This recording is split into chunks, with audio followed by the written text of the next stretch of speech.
কি গো মাধুরী, এগুলো কি লাগিয়েছো? হ্যাঁ, তো কালকে লাগিয়েছিলাম, আবার আজকে লাগিয়ে নিলাম এই যে মুলতানি মাটি। হ্যাঁ, কালকে যা যা দিয়ে লাগিয়েছিলাম আজকে তা দিতে পারিনি। কালকে দিয়েছিলাম ভিটামিন ই ক্যাপসুল, আর কি দিয়েছিলাম, হলুদ আর মুলতানি মাটি, গোলাপ জল, এগুলো দিয়েছিলাম। কিন্তু আজকে কি কি দিলাম জানো? মুলতানি মাটি, হালকা একটু চিনি আর একটু হলুদ, এগুলোই দিলাম। আর ভেবেছিলাম দই দেবো, কিন্তু 10 টাকা আবার খরচা করব। এখন আমার কাছে একদম টাকা পয়সা নেই, একদম খরচা করতে পারবো না। কিছু টাকা পয়সা আছে, সেটা আমাকে আগে মাস পর্যন্ত চালাতে হবে।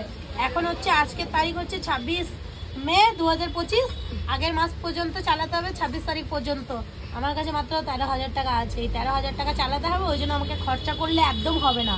টাকাটা বাঁচিয়ে রেখেছি, স্কুলের খরচা, টিউশনির ফিস, এদের খরচা, অনেক খরচা আছে। এখন আমারও আবার স্কুলে ভর্তি হতে হবে, অনেক খরচা আছে। ওই জন্য এখন 10 টাকা খরচা করতে গেলেও আমি ভাবছি যে খরচা করবো কিনা।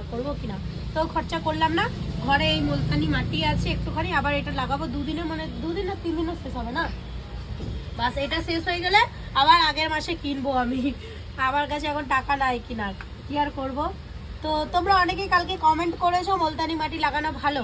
আচ্ছা, মুলতানি মাটি কি কি দিয়ে লাগালে ভালো হয় একটুখানি তোমরা কমেন্ট করে বলবে তো। ঠিক আছে, টাটা টাটা।